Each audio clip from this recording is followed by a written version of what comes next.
Manager. It's been mentioned in the context of Local Law 84 this morning.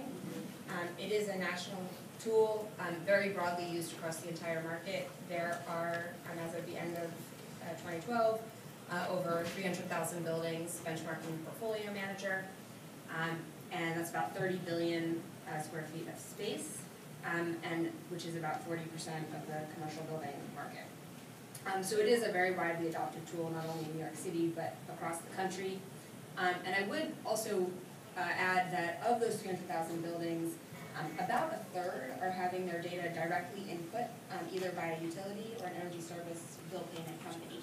And I think that gets to one of the points Constantine made in his remarks about potential error for manual entry. So I think we are definitely exploring and moving towards as much automation as we can to eliminate those errors and facilitate the use of Portfolio Manager and the ease of Portfolio Manager for all the market. So I'm going to actually step back and kind of talk a little bit about the history of Portfolio Manager, to the extent that I think it's a little bit of a framework for some of the things you're going to hear about later on as we move down the panel. When we first conceived of Portfolio Manager and built it, I think the market was in a very different place. And I think we had two key focuses. The first was on measured data, and the second was on whole building data. And I think in this room today, those might seem very obvious, perhaps unnecessary, but 10, 15 years ago, that was not the case. There was an approach in the marketplace that was much more piecemeal focused, looking at individual pieces of equipment, individual systems in the building, and perhaps making decisions on estimated savings that would come from upgrades to those individual pieces of equipment. And I think we really said, look, we need to understand the building as a whole system. When you're only looking at one component, one piece of equipment, you are not actually understanding how the building works all together and how these systems interact. And so you could incorrectly forecast what your savings will be. And also, we don't want to be making our decisions only based on these simulations or these forecasts.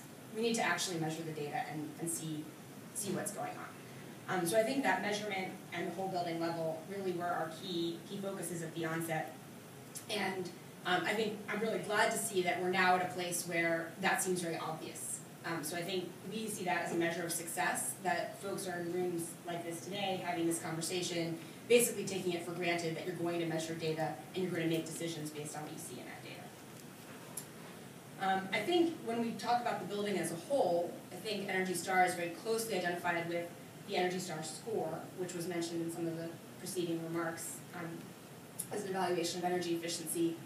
And certainly that was a very big focus when we launched Portfolio Manager in 1999.